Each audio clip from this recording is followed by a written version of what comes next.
presente. Yo soy Ignacio Rivera, que está detrás de Academia del Paisaje, junto con Noel Kingsbury y Carlos Olivares. Quiero dar las gracias también a nuestro patrocinador, Pultidelta, que este es el tercer ciclo que nos patrocina. Y nada, doy paso a Francisco y a Vania para que empiecen su presentación. Hola a todas y todos, yo soy Francisco. Hola, ¿qué tal? Bueno, vamos directo al grano. Muchas gracias por la invitación, Nacho y Carlos. Estamos muy contentos de poder mostrarles nuestro trabajo a todos ustedes. Yo represento a Huerto Cuatro Estaciones, Vania representa a Naturaleza Pública, estamos ubicados en el mismo lugar. Voy a partir yo con lo que es Huerto Cuatro Estaciones. Yo soy fundador, estoy ahí a la izquierda con mi hijo, con dos socios más, uno de ellos está acá atrás trabajando, Javier y Francisco también. Nosotros llegamos a la Patagonia, a la región de Aysén, trabajando con la Fundación Tompkins, que es una fundación que crea parques nacionales. Todos nosotros somos de la zona central de Chile, de un clima mediterráneo, y llegamos para acá a trabajar con ellos, a hacernos cargo de un huerto que había para abastecer al staff que estaba creando el Parque Nacional Patagonia. Ahí si quieren googlear, es muy interesante todo el proyecto, es gigante. Son los filántropos que han donado más tierra en la historia de la humanidad, algo así fue la última nación que hicieron. Y estuvimos 5 años trabajando ahí, construimos un huerto desde cero y es un huerto que era muy pequeñito, que tenía como el objetivo de abastecer al staff de guardaparque y el staff que estaba creando el Parque Nacional. Acá en la región de Aysén, el 80% de los alimentos viene del norte del país. La región de Aysén es una región muy subdesarrollada en cuanto a todo, conectividad, desarrollo de cualquier tipo. Entonces, este proyecto de huerto orgánico a escala humana llamó la atención de las personas en general y de la Fundación para la Innovación Agraria, que es un brazo del Ministerio de Agricultura, y nos dijo, chicos, esto que están haciendo acá es súper importante para la región, deberían escalarlo a un nivel comercial y hay un fondo que pueden postular y yo creo que les va a ir bien. Y postulamos en el año 2017 y en el año 2018 comenzamos el Huerto Cuatro Estaciones, que creció. Esta foto del equipo de trabajo no es la más actualizada, pero para que se entienda acá, somos alrededor de 10 a 15 personas que viven y trabajan en el mismo lugar, cultivando alimentos y ahora, junto con Naturaleza Pública también, reproduciendo plantas nativas para paisajismo. Aquí está una foto del huerto. Hoy día hay un par de invernaderos más y un par de cositas más, pero básicamente el huerto no ha crecido desde esta foto. Estamos en la orilla del lago General Carrera. El lago General Carrera está en la región de Aysén, en la Patagonia chilena. Este es el Campo Hielo Norte, no sé si se ve el cursor. Campo Hielo Norte, Campo Hielo Sur, en la latitud entre la 46 y la 47. Voy a hacer un zoom in. El lago General Carrera es una masa de agua que está compartida con Argentina. En la escala del territorio acá es una tremenda masa de agua que hace un efecto de amortiguación para el clima. Específicamente en la costa sur del lago, nosotros estamos en el hemisferio sur, por lo tanto, la costa sur tiene solamente ladera norte, que es lo que le llega el sol. Hay un microclima muy especial. De hecho, la comuna se llama Comuna de Chile Chico y no donde vivimos nosotros, pero cerca, en la orilla sur también del lago, al otro extremo del lago, se cultivan damascos, cerezas y ciruelas en un entorno donde te alejas 10, 15 kilómetros del lago y es clima de montaña hostil donde no hay agricultura. Y el Parque Nacional Patagonia, del cual fuimos parte por la razón por la que llegamos a la región, es un valle que está un poco más al sur. eh, y por eso estamos en este barrio, porque llegamos a este lugar y nos gustó y nos quedamos para desarrollar la agricultura en la región. Un poco voy a hacer una pequeña introducción sobre lo que es la agricultura biointensiva, que es lo que nosotros practicamos. Hay muchas ramas de la agricultura biointensiva. Hay agricultura biointensiva que se dedica más al autoconsumo, El representante de esa rama podría ser John Jevons, que es de California, que tuvo un impacto importante en Centroamérica también y en África por la simpleza del método de cultivo. Nosotros practicamos un sistema de agricultura biointensiva un poco más comercial, que tiene una influencia ma- más como que se desarrolló en las últimas décadas en Estados Unidos y en Canadá. Pero el origen de esta agricultura viene de Europa y de Asia. En Europa, esta es la herencia de la agricultura que se practicaba en los suburbios de las ciudades antes de que hubieran automóviles, por la abundancia de guano de los caballos. Guano, no sé cómo le dicen ustedes a las reglas de los caballos, pero se les llama guano. Era muy común que estos huertos proliferaran alrededor de las ciudades. Tenían altísima productividad, sacaban hasta 8 ciclos por temporada, que es más de lo que hacemos nosotros, pero también con altísima costo de mano de obra. Y si pueden ver en la foto, cada planta tenía su cúpula de vidrio para poder taparlas en la noche con frazadas, y encima le ponían frazadas de lana, así, una locura. Y en Asia también se practicaba una agricultura muy parecida, obviamente, toda la revolución industrial. Esto era común en Japón, en Corea, en China. Y para los que les interese profundizar en estas orígenes de este tipo de agricultura, acá les dejo dos libros muy interesantes. Uno es Farmers of 40 Centuries, que da cuenta de esta herencia asiática y en general de la agricultura. Y también este libro, Just Enough, que es como una novela, no sé cómo el género, pero es un chico que ficticiamente camina por el Japón del periodo Edo y describe un poco cómo era la agricultura, y es bastante parecido a lo que hacemos hoy día, con algunas pequeñas diferencias, pero básicamente lo mismo. Imagínate tener acceso directo a todos los eventos importantes en España, a conocer a los expertos antes que nadie y sobre todo a no perderte ni un solo contenido que pueda marcar realmente la diferencia en tus proyectos. Yo te animo que si te ha gustado, te suscribas al canal y actives la campanita. Pero además, si de verdad quieres estar un paso por delante, también te animo a que te unas a nuestra newsletter. En ella vas a recibir en exclusiva los eventos, los nuevos webinars y todo lo que necesitas para seguir transformando paisajes y sobre todo tu carrera. Suscríbete ahora. Nosotros trabajamos enfocados en la construcción de suelos vivos. Ese es como nuestro foco más importante. Y la herramienta que más ocupamos, no es la exclusiva, pero es la que más ocupamos, es el compost. Nosotros compostamos el guano de los animales de los vecinos que compramos. Antes íbamos nosotros mismos a buscar guano en nuestra camioneta. Ahora tenemos un sistema un poquito más solucionado, donde hay un vecino que tiene un camión y él junta el guano de los vecinos y nos trae. Y compramos fardos, compramos material chipeado de industria forestal. Acá cerca hay un pueblo que está con 500 hectáreas de pino alrededor, y el Estado empezó a hacerse cargo para prevenir los incendios, y tienen montañas y montañas de chip de corteza. Y eso nosotros lo traemos para acá en camiones también, y con nuestro tractor con pala frontal hacemos un compost en una escala de más o menos entre 100 a 150 metros cúbicos por temporada. Yo creo que muchos de ustedes están muy familiarizados en cómo el compost y la materia orgánica y la vida del suelo mejora el suelo, pero quería simplemente hacer un pequeño resumen.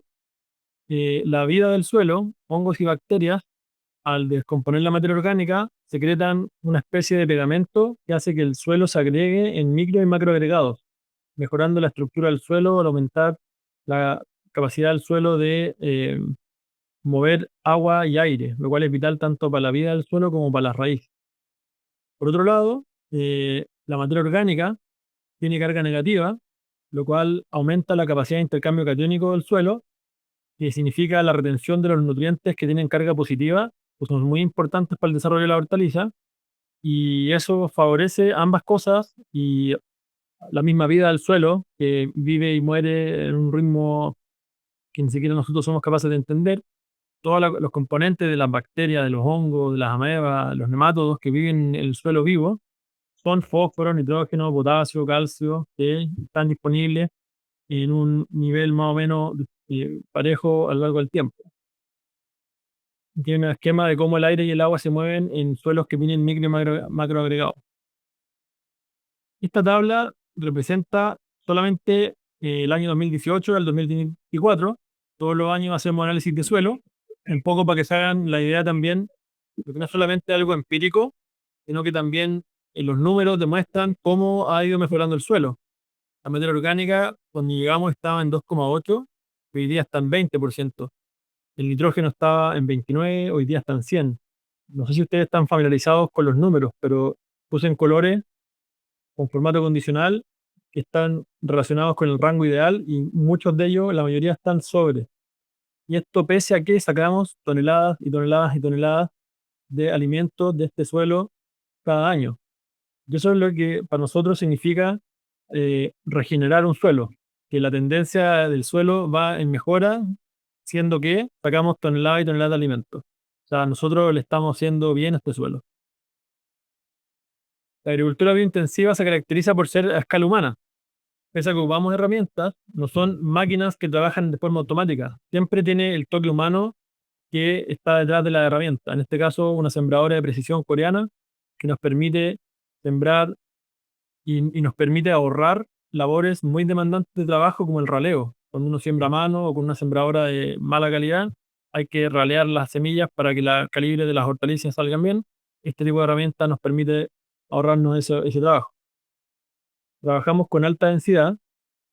La agricultura intensiva se caracteriza por trabajar en bancales o camas, acá les decimos camas, que son en nuestro caso de 80 centímetros de ancho, en general son de entre 80, 1 metro o 1,10 m, donde sembramos hileras muy densas que para un ojo que está acostumbrado a una agricultura convencional más de tractor o más extensiva es altísimo, y eso se da solamente por la alta fertilidad del suelo. O sea, no se puede hacer esta alta densidad si no tienes un suelo extremadamente fértil.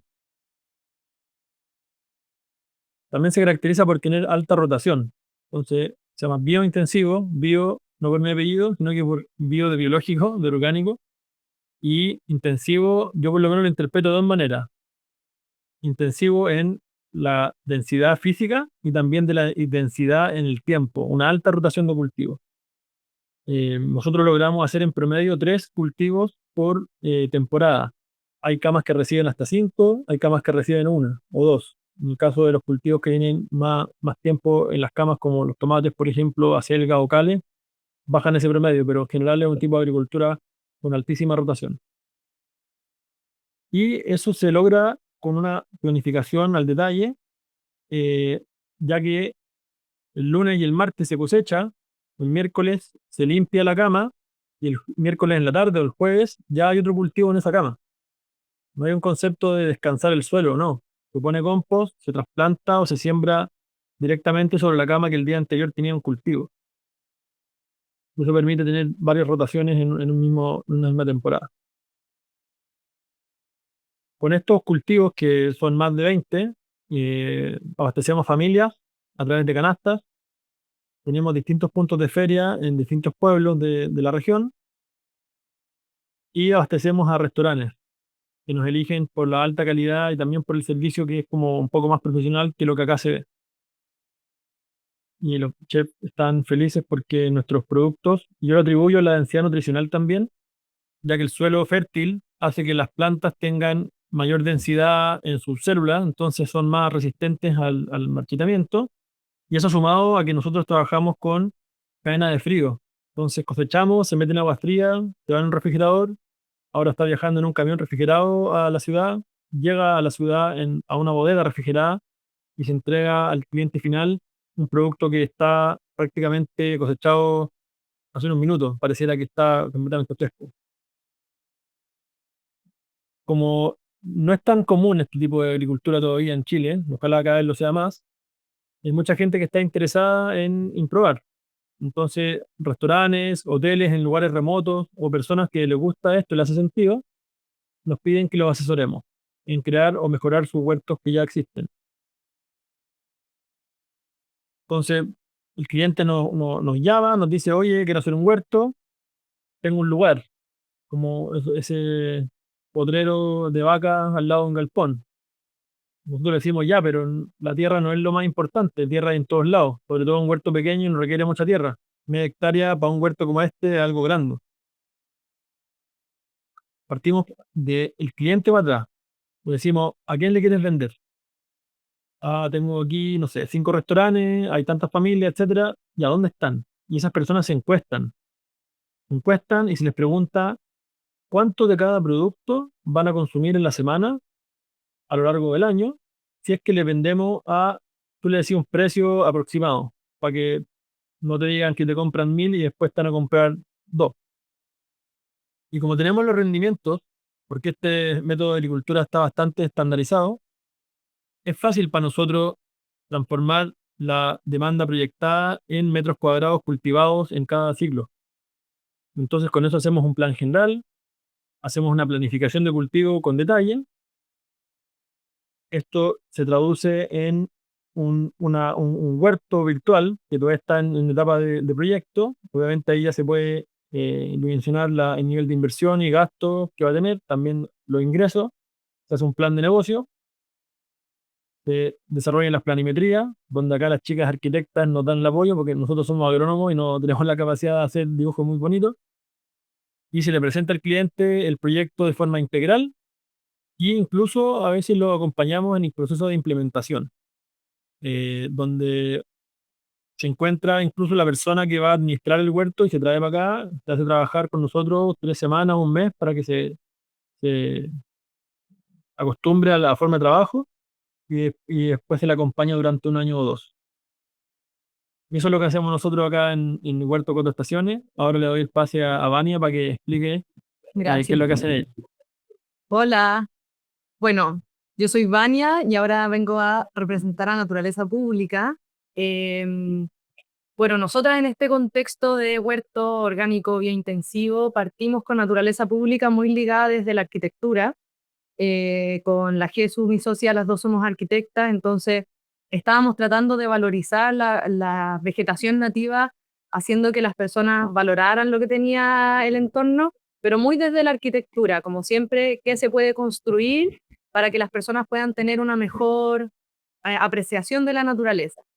Y en realidad, viviendo al lado del huerto, nos dimos cuenta que aprendimos dos grandes lecciones. La primera es que nosotras también queríamos ser un aporte al lugar, pero de forma concreta, como no solamente ir construir un mirador, o muchas veces en verdad las obras de arquitectura quedan en un papel, en un diseño, en el archivador de alguien, y en realidad queríamos ser un aporte real y concreto a nuestro entorno.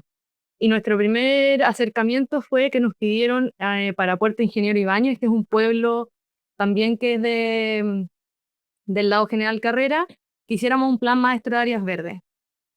Y este plan maestro de áreas verdes, lo que nosotros hicimos fue rescatar un poco como la dinámica que tenía el pueblo. Entonces propusimos conservar áreas naturales, pero también el patrimonio cultural que a ellos lo identifica, que son las chacras, en donde ellos cultivan. Propusimos algunos lugares para activarlos y algunos circuitos que iban conectando estas áreas.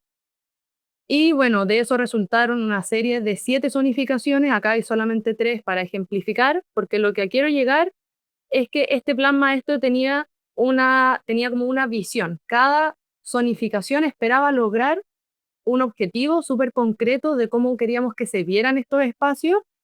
Y nosotras, como desde nuestra vereda, que queríamos hacer este aporte en términos como de plantas nativas, de rescatar el patrimonio natural, porque acá realmente los pueblos han crecido dejando a la naturaleza de lado, como cada vez haciéndola más hacia afuera.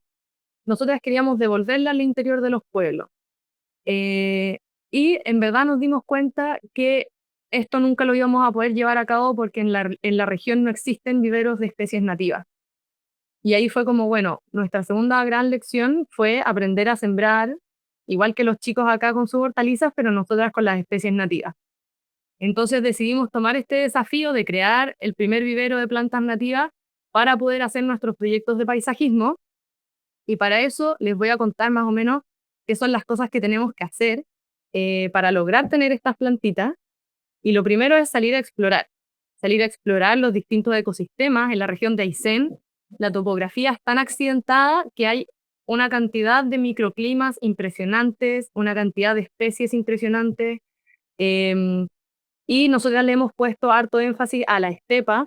La estepa es maravillosa, o sea, hay paisajes como este, en donde uno al principio lo único que ve son algunos arbustos y algunas gramíneas, pero en realidad la biodiversidad que tiene la estepa te hace encontrar flores como esta, que parecen como extraterrestres, o incluso plantitas tan pequeñas como esta, que uno la tiene que mirar con una lupa para realmente entender cuál es la morfología de esa planta.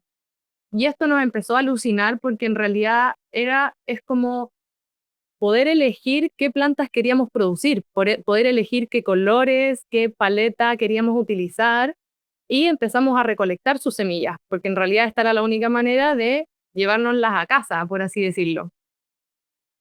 Y estas son algunas fotos que en verdad las puse más por lo bellas que son, pero también muestra la parte reproductiva de la planta, o sea, acá están las semillas que nosotras recolectamos, y empezamos a darnos cuenta que además de ser plantas muy bellas, muy únicas, también tienen muchos superpoderes. Nosotras nos encanta decir que las plantas tienen superpoderes porque las vemos como herramientas. O sea, para nosotras una semilla es una oportunidad de que esa planta pueda llegar a resolver un problema en cualquier parte de cualquier pueblo, de cualquier parte de la región.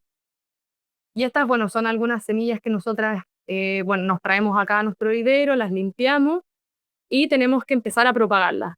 Porque por más que nos encanten todas las plantas que vemos y nos cruzamos en el camino, en realidad si no tienen una capacidad de ser domesticadas, no las vamos a poder utilizar. Entonces aprendimos a propagar. Al principio empezamos desde la base que tenían los chicos en el huerto, empezamos ocupando su mismo sustrato para las hortalizas, empezamos a ocuparlas también para nuestras plantas nativas.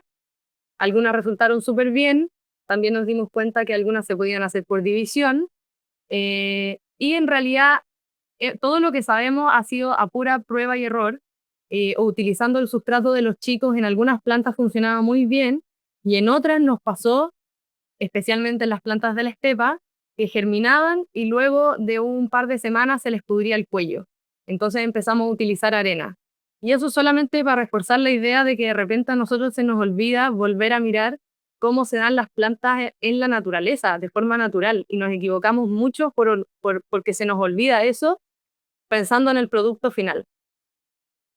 Y me encanta esta foto porque es horrible, pero en verdad lo que quiero decirles es que las plantas nativas acá, o sea, no había, como les comenté, no había ningún tipo de información sobre cómo propagarlas, mucho menos sobre cómo utilizarlas de forma ornamental. Entonces, esto fue nuestro primer prototipo de utilizar esas plantas nativas y ver qué resultaba, porque en realidad nosotras tampoco sabíamos qué iba a resultar de esto.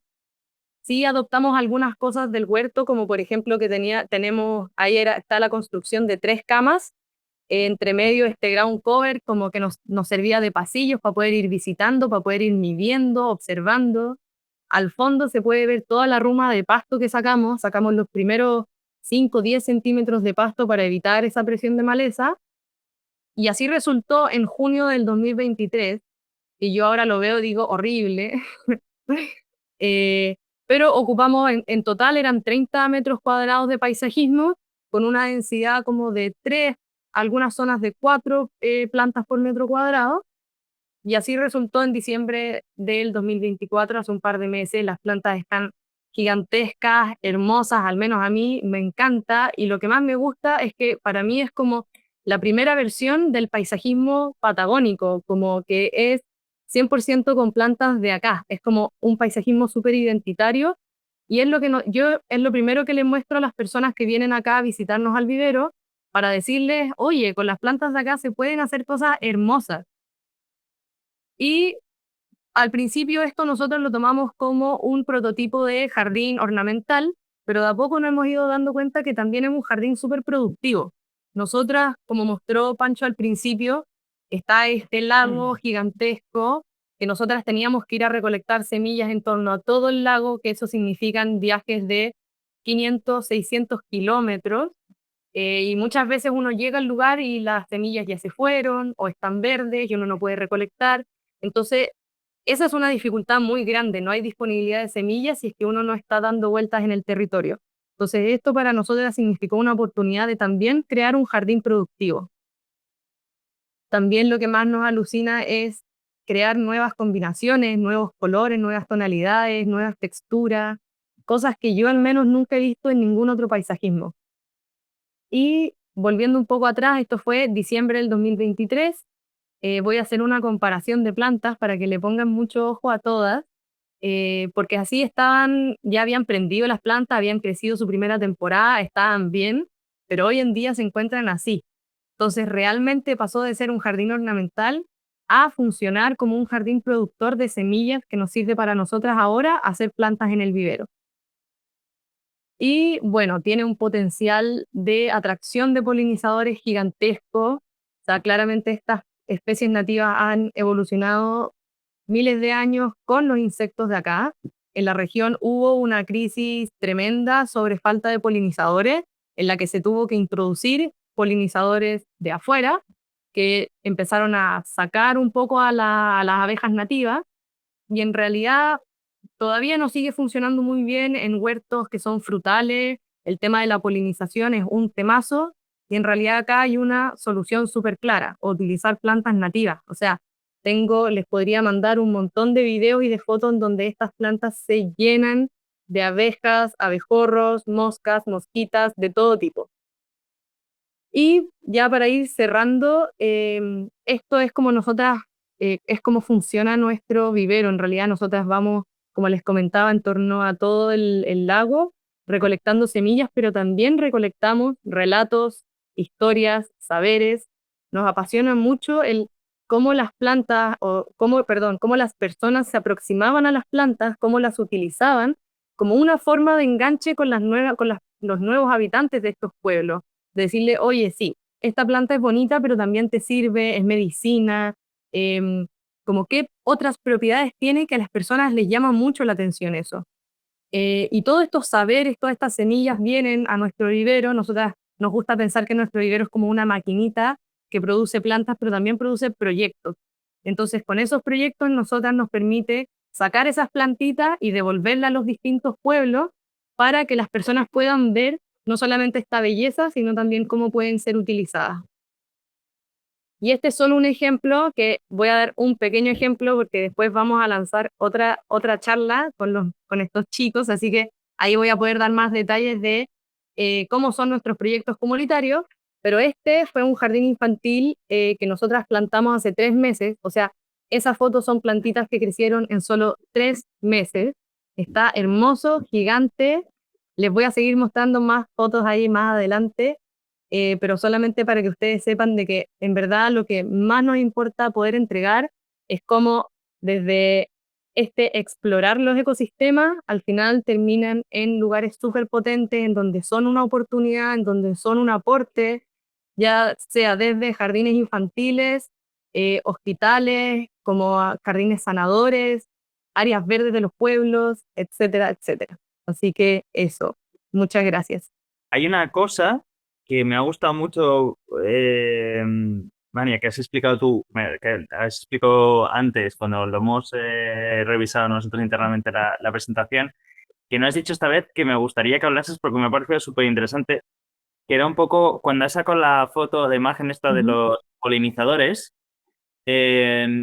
hablabas de cómo tenéis, cómo básicamente el hecho de tener estas plantas nativas y traer esos polinizadores puede ser una ayuda también incluso para polinizar los huertos. Y bueno, si puedes hablar un poco de, no sé si te acuerdas de lo que es lo, pero Sí, si puedes. sí. De hecho, tengo una anécdota súper buena para ejemplificarlo, de que acá, bueno, existe la frutilla nativa, la original frutilla silvestre, que en verdad es súper pequeñita, da una frutilla chiquitita, y nosotras tenemos frutilla silvestre porque la utilizamos como cubresuelo. Y este año estuvo junto con todas nuestras otras plantas nativas en el mismo sombreadero. Y hubo una época del año, hace un mes atrás, casi 2 meses atrás, en la que esas plantas se llenaron de frutillas, y no es común ver las frutillas con frutillas. Como uno va a los bosques y ve mucha planta, pero no fruto, como encontrar el fruto es súper difícil. De hecho, acá hay programas del gobierno que entregan frutillas y te entregan también como un pack de polinizadores para que se polinice la flor, para que puedan salir frutillas, pero en realidad ver que cada una de nuestras plantas tenía 4, 5, 6 frutillas fue realmente impresionante. O sea, yo no soy una experta como en en rendimiento, no los sacamos porque en realidad nosotras no somos quizás las personas más idóneas para investigar en específico ese tema, pero sí sé que puede ser súper revolucionario como empezar a utilizar las plantas nativas como bandas florales de polinizadores. Acá yo en el huerto no lo hemos implementado, solamente por algunos detalles que todavía me falta eh, saber bien cómo funciona, porque por poner un ejemplo, justo acá se ve el senecio, que es esta planta media plateada, con que ahí va a partir la flor amarilla. Después esa flor amarilla se abre y es una pelusa, es un pelo que vuela con el viento. Entonces aquí no lo he implementado porque me da mucho temor que como las camas de cultivo están una al lado de la otra, que el viento se lleve esa pelusa y se pegue a la lechuga con el agua y después que termine siendo como una tarea extra que resolver más que una ayuda. Entonces, solamente para ejemplificar de que sí, yo sé que las plantas nativas serían un tremendo aporte, pero aún existe como una pequeña brecha de conocimiento para poder implementarlo sin que sea un problema después para las otras personas. Sí, yo aquí conozco en España, aparte por polinización, también por tema de control biológico de plagas. Muchas veces Sí, muchas de las propias plantas, ¿no? También se plantan, por ejemplo, en Almería, que se produce mucho producto de huerta. Ya no es raro que se hagan esta especie como de hileras de plantas que ya están sí, diseñadas pensando en que atraen a ciertos polinizadores, bueno, polinizadores no, perdón, a ciertos insectos que sirven como control de plagas para el tipo de plagas que normalmente suelen tener esos cultivos. Entonces, eso aquí de hecho empieza a no ser tan raro. Pero me parece muy interesante y una cosa que también has dicho antes, que tampoco has dicho ahora que me parece muy interesante, es cómo muchas veces nosotros intentamos resolver el problema desde otra perspectiva más compleja, ¿no? Tú contabas también que se sí, han intentado como introducir un montón de abejas y que no son nativas y que de hecho están empezando a ser incluso un problema porque empiezan a desplazar incluso a las nativas, ¿no? sí, Y cómo muchas veces está en el lugar la solución, pero nos gusta ir como a la solución como sí, hipercompleja. sí, sí. Sí.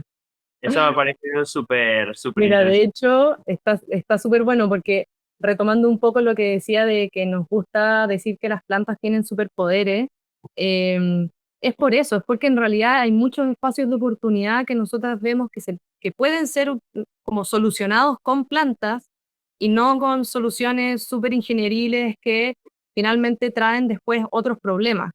Entonces, por ejemplo, justo una persona de Coyhaique, que es la ciudad que está en la ciudad más grande de la región, una persona de Coyhaique me manda una foto y me dice, oye, quiero plantar en esta ladera, pero están justo construyendo unos gaviones de piedra gigantescos para retener la ladera.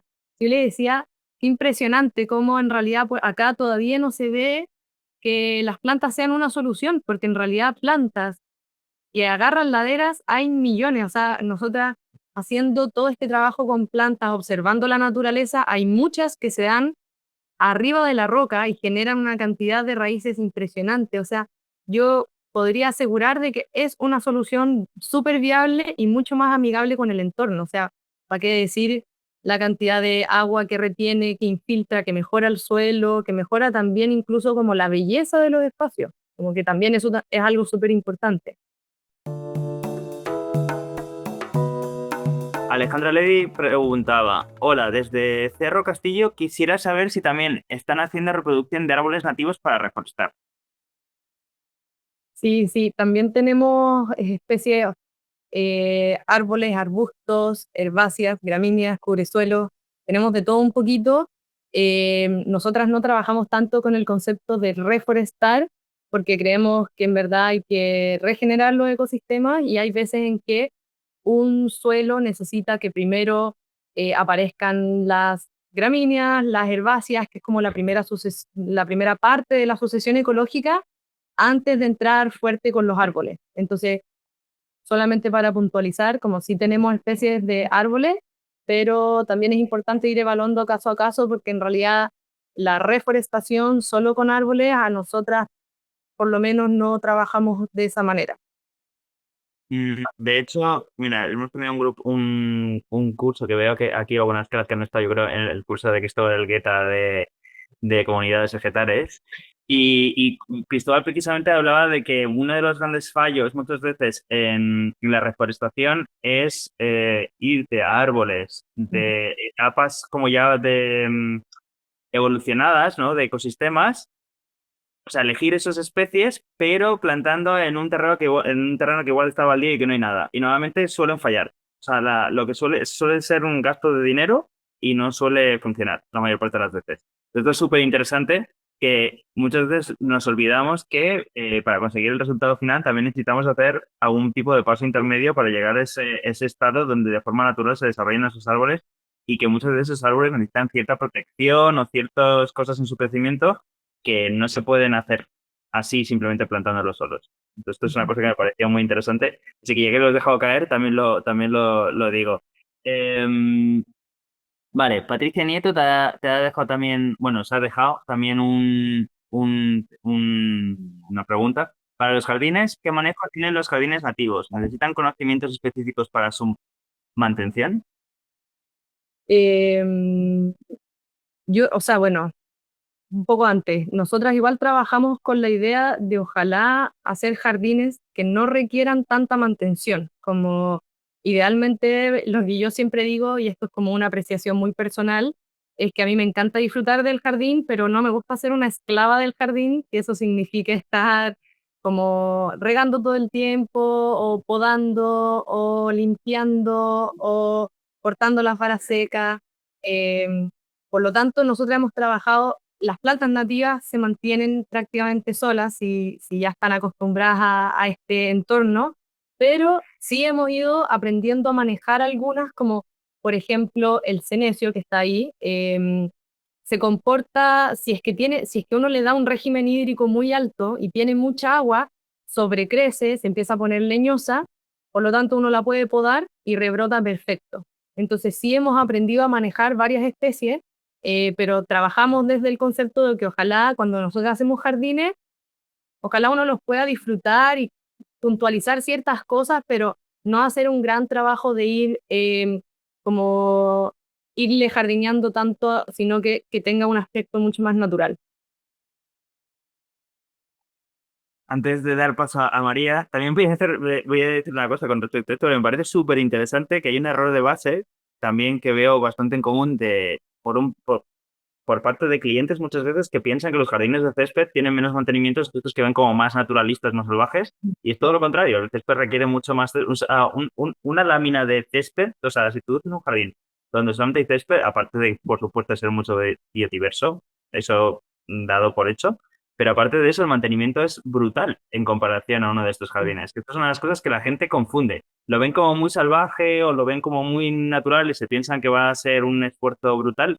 Y es completamente al contrario lo que tiene la gente en la mente. Nuevamente, todos estos jardines tienen muchísimo menos mantenimiento y todos estos como que vemos en entornos urbanos como mucho más perfectos, por así De hecho, decirlo. hay una frase que yo siempre me acuerdo que me enseñaron, que es, si tienes que podar la planta, significa que elegiste mal la especie, como si todos los años le tienes que estar haciendo algo, manejándola, significa que en verdad quizás ahí debiera haber otra cosa, que se comporte según lo que tú esperas que se comporte.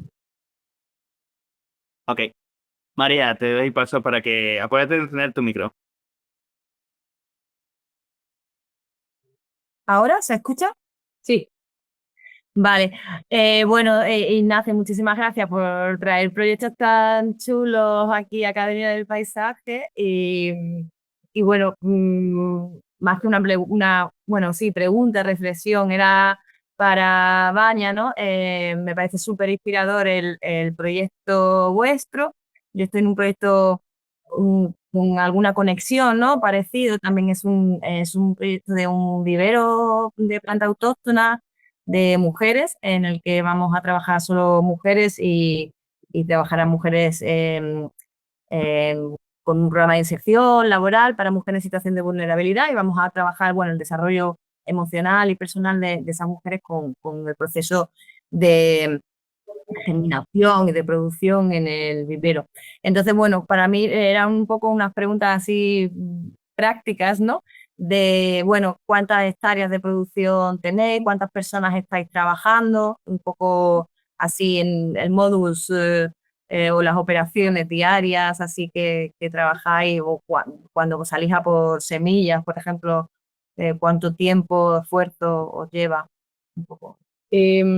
Nosotras en general cuando salimos a buscar semillas nos tomamos por lo menos un par de días, 2, 3 días, a veces incluso una semana, porque todo depende de la fecha. Si hay una fecha en la que sabemos que hay muchas especies con semillas, lo más probable es que nos tomamos 5, 6, 7 días en ir y recolectar, porque hay que aprovechar. O sea, cuando hay semillas hay que aprovechar de todas maneras porque es nuestro primer insumo.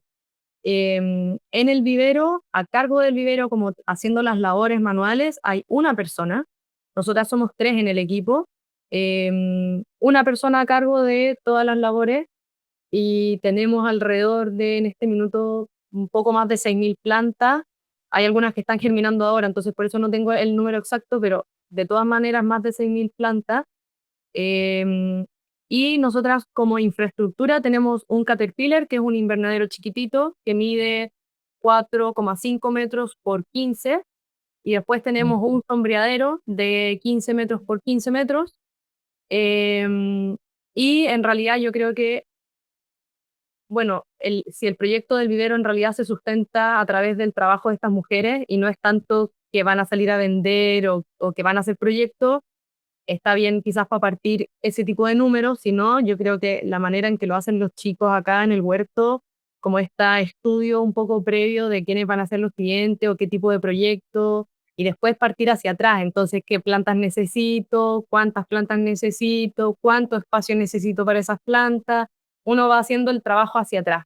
Nosotras nunca lo hicimos porque en realidad acá no existía el mercado de las plantas nativas, entonces tampoco existían los clientes. Un poco fuimos introduciendo la necesidad porque nosotras realmente creíamos que poner plantas nativas en los pueblos y hacer que las personas se dieran cuenta del valor que tienen estas plantas nativas era súper importante. Entonces, nosotras naturalmente partimos como quizás no de la mejor manera, sino que yo ahí definitivamente haría como lo hace Francisco en el huerto cuando hace las asesorías de partir desde el cliente. Sí, un poco nosotras estamos en esa, ¿no? Primero estamos realizando proyectos de intervención, o sea, proyectos en colegios, en espacios urbanos, y el proyecto del vivero es como una segunda fase dentro del proyecto nuestro, pero muy inspirador y muy chulo. Muchas gracias. Mira, aprovechando que lo ha lanzado Vania, porque yo estaba pensando, ayer una cosa que le quería preguntar a Francis que no me estaba acordando y creo que es súper interesante que explique incluso más en detalle igual esa parte de cómo se han adaptado ellos a esta forma de trabajo donde asesoran desde el final hasta el principio. Me parece súper interesante, igual lo puedes desarrollar un poco más. ¿No es cierto? Bueno, em, primero que todo decir que nosotros estamos nuestro propósito como huerto es demostrar que este tipo de agricultura es posible. Nosotros vemos esa posibilidad como que sea un proyecto que se sustente comercialmente solo. No ser un huerto demostrativo que porque hay una fundación atrás o algo así existe. Nosotros funcionamos en base a la venta de hortalizas principalmente y créditos que tenemos con el banco que de repente los tienen así. Y eso también nos hace mejorar de una forma rápida. Nuestra cabeza está siempre buscando formas de bajar costos y de mejorar los procesos. Y en esa búsqueda, cuando partimos con un proyecto un poco más idealista, que uno parte cultivando lo que a uno le gusta y después sale a vender lo que uno cree que le va a gustar al cliente, muchos años nos quedamos con mucha producción sin cosechar o sin vender, con rendimiento de venta al final por superficie bajísimo, porque uno puede producir mucho, pero si no lo vendes no tiene ningún sentido. La agricultura estaba pensada para alimentar a personas que quieren comprarte alimento. Eh, Empezamos a buscar inspiración en otros lugares y conocimos un agricultor muy pequeñito que se llama Ben Hartman, y él está en Estados Unidos, en el estado de Indiana, en Goshen, y él está muy inspirado a su vez por la filosofía Lean de los japoneses. Goshen es el estado o el lugar de Estados Unidos, un pueblo de Estados Unidos, donde se producen todos los trailers de casas rodantes para todo Estados Unidos. Y uno de estos amigos de él tenía una empresa de trailer que aplicaba la metodología Lean, conocía a los japoneses y todo, y inspiró al Ben a transformar su forma de trabajar a eso. El Ben nos inspiró a nosotros. Y en la filosofía Lean, el cliente es el centro de tu quehacer comercial. Entonces, nosotros hoy día, en vez de nosotros elegir qué productos vamos a producir, vamos donde los clientes, les preguntamos a ellos. Igual es un pimponeo, no es un blanco y negro, porque puede ser muy aburrido. Si el cliente te pide solo lechuga, producir solo lechuga, no es la idea tampoco. Pero sí te ayuda a, a dimensionar bien específicamente cada cultivo y cuándo lo quiere, cómo lo quiere, cada cuánto lo quiere. Eso nos ha permitido hoy día tener no un 100%, pero un alto porcentaje de efectividad de que todo lo que se produce probablemente va a llegar a venderse. Y esto abre las puertas también a sistemas de colaboración que no lo inventamos nosotros, tampoco lo inventó el Ben, que es la agricultura apoyada por la comunidad, o la CSA, en Estados Unidos se conocen como CSA, Community Supported Agriculture, donde hay personas que pagan anticipadamente un mes, 2 meses o incluso la temporada completa. Y eso para el agricultor sería el sueño, porque si toda la producción se vendiera así, porque imagínate, yo te digo, estamos en julio, que es pleno invierno acá en la Patagonia, y tú me estás pasando en agosto toda la plata que yo voy a necesitar para poder producir y venderte hasta marzo, hasta mayo. Y eso me baja toda la incertidumbre, me evita los intereses del banco, y evita tener que salir a vender, que son, uno no sabe, capaz que en el rubro de paisajismo no es igual, pero en el rubro agrícola en el que nos movemos nosotros, la venta es un proceso que es como casi la mitad del tiempo. Pasáis más tiempo vendiendo que estando en la tierra. Y la filosofía de Lean ayuda mucho a que eso se disminuya, a que eso sea más efectivo y que tú estés produciendo algo que ya está como más o menos vendido o con mucha certeza de ser vendido. Muy guay. Yo tengo una pregunta y además hay una escrita, pero voy a dejar el paso a Miguel Díaz Morán para que haga su pregunta antes. Hola, ¿qué buenas tardes? Es muy interesante Muy bien. que estáis hablando, ¿eh? Y además lo estáis poniendo con mucha energía y permití que lo que estáis haciendo lo hacéis con muchas ganas y mucho placer. Me parece interesante. Eh, a mí ya me gustaría poder ir a Chile por ahí a buscar plantas porque es lo que me gusta. Lo que pasa es que ya no voy a decir que las conozca todas, pero todas me suenan. Todas las que están por aquí me suenan. Entonces, el ir a sitios distintos que bueno, que haya plantas que tengan la misma pinta y tal, y tú digas, bueno, pues esta puede ser, bueno, esta es una compuesta o esta es una leguminosa, pero son plantas nuevas y debe ser chutes continuos, ¿no? En fin. Bueno, a mí tengo que confesar que yo el término de agricultura agricultura biointensiva, es la primera vez que lo he escuchado. Entonces, fíjate que agricultura biointensiva se define por sí sola, ¿no? Que nunca lo había escuchado.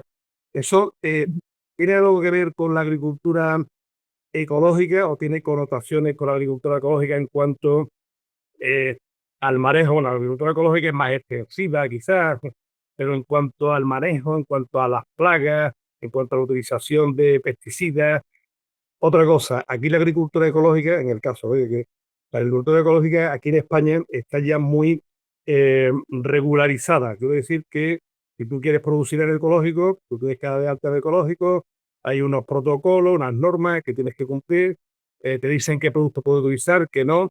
En el caso de la agricultura biointensiva, eh, eso no está regulado, eso es ya cada uno lo que... La, la, la agricultura biointensiva es, yo diría, como un nicho dentro de un marco más amplio que es la agricultura orgánica.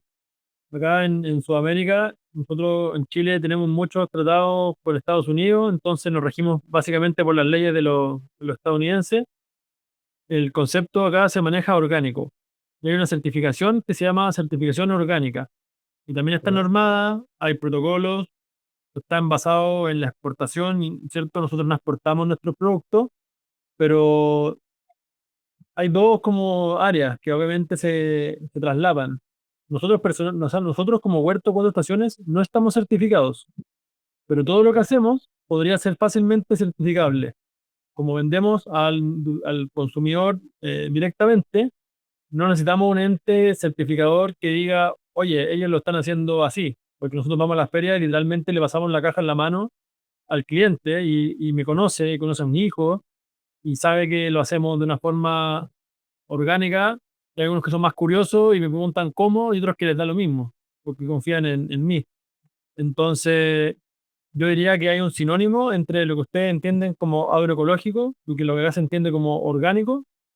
Y dentro de ese marco amplio, tú podéis tener 10 hectáreas de almendras orgánicas o agroecológicas, puedes tener 2 hectáreas de solo lechuga, un monocultivo solo lechuga, agroecológico o orgánico, con todo tipo de insumos autorizados, pero dentro de ese universo, la agricultura biointensiva se caracteriza por camas o bancales permanentes, casi siempre son de 80 centímetros, 1 metro de ancho, con un trabajo en un suelo muy, muy fuerte y depende del agricultor, más o menos uso de repelentes, insecticidas y todo lo tipo de cosas, como siempre en el mundo de lo autorizado por la agricultura orgánica. Nosotros, por ejemplo, nuestra principal barrera para los daños económicos de las plagas es tener distintos cultivos. Entonces, siempre hay un problema dentro de alguno de los 20 cultivos y siempre eso afecta un poco, pero nunca ha sido que afecte el 50 al 60% de la producción. Porque son 20 cultivos distintos y cada cultivo tiene entre 3 a 20 generaciones durante la temporada, o están alejadas unas de otras. Es la principal barrera. Y si llegara a haber un problema muy grave, hemos acudido a insecticidas o repelentes, pero siempre orgánicos, en base a nematodos, en base a productos de origen microbiológico, como el caso del Bacillus thuringiensis, que es este componente de las bacterias, y ese tipo. Pero para resumir un poco tu respuesta, estamos dentro del marco de lo que ustedes entienden como agricultura ecológica o agroecología. ¿No? Y ahora una pregunta, bueno, si hay alguien que quiera preguntar, me... Hay una pregunta, si quieres te doy paso luego otra vez, Vale, Miguel. vale, muy bien. Voy a leer una y De además acuerdo, gracias. Vale. que también tengo una duda de lo que has dicho ahora mismo, Francisco. Lo que habéis dicho es que los cultivos son fijos, entonces no los rotáis. Ese cultivo, ese mismo espacio de cultivo no rota a otros cultivos, o sea, quiero decir, no sé si lo he entendido bien o lo he entendido mal. Quiero decir que siempre donde se plantan lechugas, o ahora se plantan lechugas, el año que viene se plantan cebollas, el año que viene, por entenderlo, ¿eh? Sí, entendiste mal, pero diste un punto importante también que no lo hablé. No siempre están en el mismo lugar. eh, y según la teoría académica de la agricultura ecológica, está basada más que nada en lo alto, en los cultivos como de mayor escala. Por ejemplo, papa de, no sé, 10 hectáreas orgánica, entonces no podéis poner papa de nuevo porque hay obviamente un gran riesgo de que se enfermen. En estos sistemas tan intensivos, donde el suelo es tan fértil y tan vivo, donde hay tanta diversidad de microorganismos en el suelo, no hay que preocuparse de la rotación de cultivo.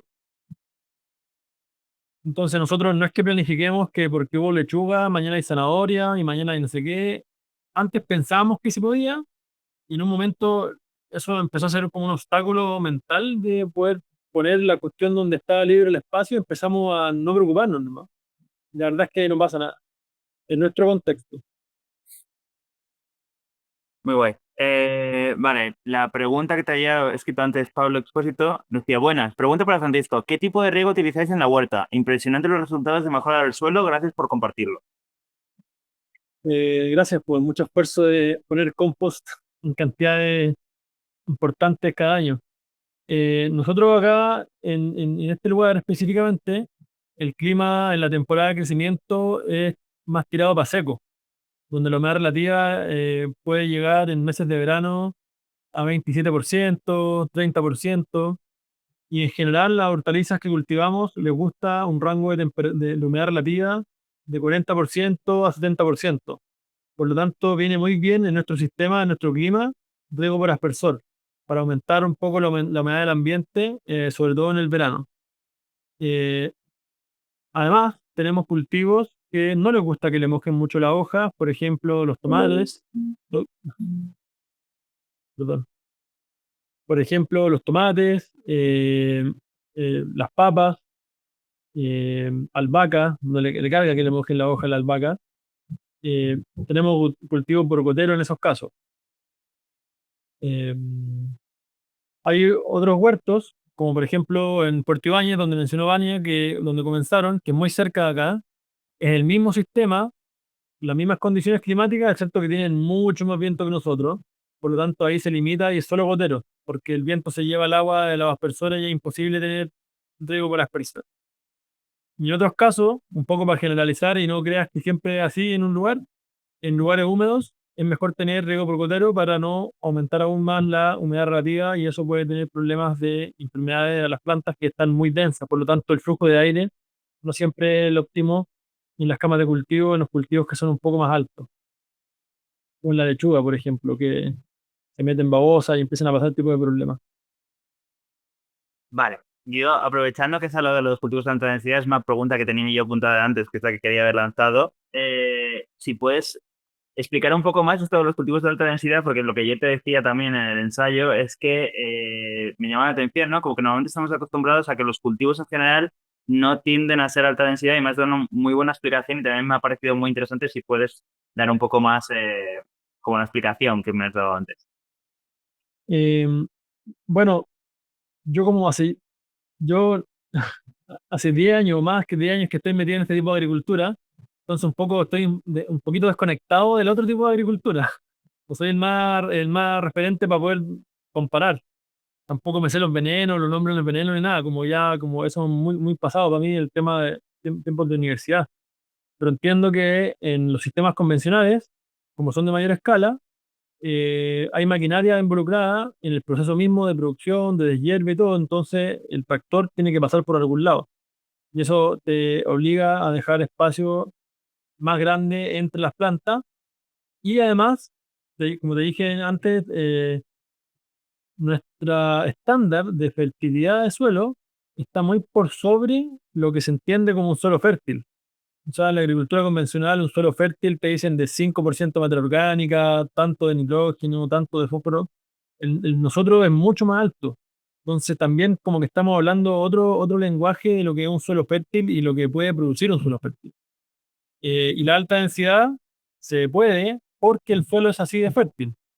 Tú puedes llegar y poner 8 hileras de rúcula en una cama de cultivo que tiene 3% materia orgánica y la capacidad de intercambio catiónico baja.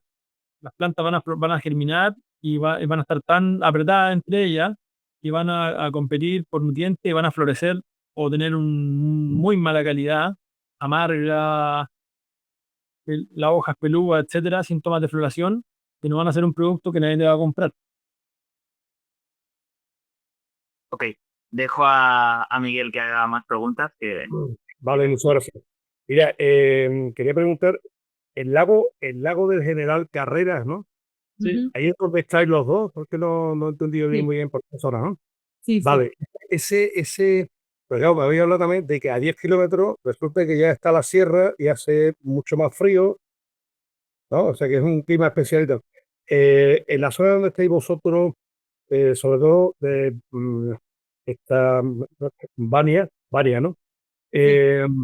Eh, las plantas, o sea, donde has cogido las plantas para crear ese vivero y tal, ¿tú tienes idea de a qué clima dentro de la península ibérica equivaldría? Quiero decir, porque a lo mejor esas plantas que tú estás ahí estudiando, investigando, ¿no?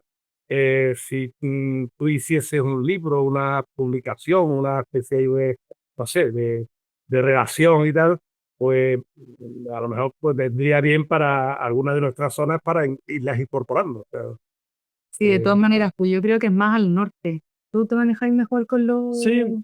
hay distintas formas de hacerlo. Está la clasificación de los sistemas de Köppen, ¿cierto? Ujú. Que tienen las letras grandes, letras chicas, que es súper complicado. A mí me Sí. gusta un poco más el sistema que tienen los americanos, que es los números, que tiene que ver con cuál es la temperatura más baja en invierno, básicamente. Y aquí estamos en la clasificación gringa, en el 8B, 8. equilibrio del 9. Ok, Y eso ok. significa que nuestro invierno, la temperatura más baja que ha habido acá en la orilla del lago, no creo que sea menos de -9, -8. Yo que llevo 8 años en esta finca, son -6 nomás. Ahora, tú te Vale, vas un poco más arriba, en la montaña, y es -19, -20, cerca, o sea, 2 kilómetros hacia allá, 3 kilómetros hacia allá, vale. cambio. Pero sería el 8 USDA. Y después, en cuanto al periodo, digamos, estacional equivalente al verano, ¿cuánto duraría ese verano? Si es que lo hay ahí. Si dura 2 meses, pues meses. Claro, entendiendo verano como el periodo libre de heladas, Exacto. acá es 0. Bueno, libre de nada, yo me refiero a no Claro. lluvia. O allí siempre llueve. Este clima, como te digo, es un clima de transición entre el bosque lluvioso, donde estamos nosotros, cerca del campo hielo. Si te vas al Google Earth, nosotros estamos en el lago General Carrera, en el extremo oeste. Estamos a 20 kilómetros, 30 kilómetros del campo de hielo. Es como una mini versión de Groenlandia. Al otro lado del lago, abierto, porque el lago es grande, hay un callejón gigante que está en la Pampa Argentina, es pura estepa, Mongolia. Entonces, nosotros estamos como en la mitad de los dos, estamos en una transición. Y Pero quiero decir, perdóname, ya no existo. Allí en esa zona es que me voy a meter en internet y empezar a buscar a ver el lago este, a ver cómo es esto. ¿Hay verano o no hay verano? ¿O hay un verano parecido, como por ejemplo el que tenemos nosotros en Asturias, que obviamente hace más calor en verano, pero también hay lluvias? hablando en lenguaje de planta, Sí. el tomate grande madura en invernadero, el zapallo a veces madura afuera, el maíz dulce no madura afuera, el tomate cherry madura muy bien en invernadero. O sea, podemos tener veranos donde todo enero, hay días que pueden llegar a 25 grados, 2 o 3 Vale. días que llega a 30, más que eso no. Y Vale, helada puede de repente haber también en enero. En Navidad neva. Obviamente la nieve se puede ser derrite al tiro. que puede ser como un verano inglés. Es como un verano Sí. inglés, pero un poco más seco. Más seco, la estación está marcada. Vale. Ya voy sabiendo informado. Sí. Mira, Igual la respuesta es súper compleja porque como decía antes, esta zona es tan montañosa que 20, 40 kilómetros al norte tenemos un bosque húmedo de nalcas, de helechos gigantes, y Sí. 40 kilómetros al este, hacia Argentina, está La Pampa. Entonces, es como depende mucho del micrositio en donde tú estás ubicado, como esa respuesta, pero también, así como hablándote en términos de nuestras plantas, la germinación empieza a ser mucho más rápida en diciembre, enero. Diciembre, enero son los 2 meses más fuertes. Después, febrero ya empieza el clima como a tirarse un poco más hacia el otoño, sí. Ajá. Vale, pues nada, ya de momento doy paso a... A ver, si hay alguien más quiere preguntar, porque escritas no, a ver, ¿qué es que estoy yo? No, escritas no hay ninguna más, no sé si alguien más quiere levantar la mano y hacer alguna pregunta más. ¿Tú, Miguel, tienes alguna pregunta más que tenías en Sí, mente? yo sí. Mira, empezaste con el tema, Francisco, del guano, ¿no? De guano. Sí. No sabéis, que no sé cómo le decís vosotros, no sé. Oye, no sé si estamos hablando de lo mismo. Nosotros le llamamos guano a el excremento de las aves. Nosotros Ah, importamos bastante guano de Perú, de sitios ajá. de eso. También me imagino que de Chile. Nosotros en general le llamamos estiércol a lo que procede de las vacas, del ganado, digamos, Claro, de los cierto. caballos, etcétera. ¿Vosotros le llamáis guano a todo? ¿O cómo? Sí, acá el guano es como no, igual se entiende, el guano que tú le dices guano, nosotros acá le decimos guano rojo. Sí. Ah, vale. Le llamáis guano rojo a lo que es de ave, A ver. A y ver. guano en general a todo lo que es O guano de gallina, dependiendo, sí. Dependiendo, somos a veces guano. Son dos términos que está bien de Sí. aclararlo. Les doy las gracias a todos y espero veros a la gente que os habéis apuntado en alguna cosilla más. Así que gracias a todos. Muchas gracias, Gracias a Ignacio. ustedes Carlos. por la invitación y a los que están escuchando. Sí, muchas gracias. Gracias, hasta luego.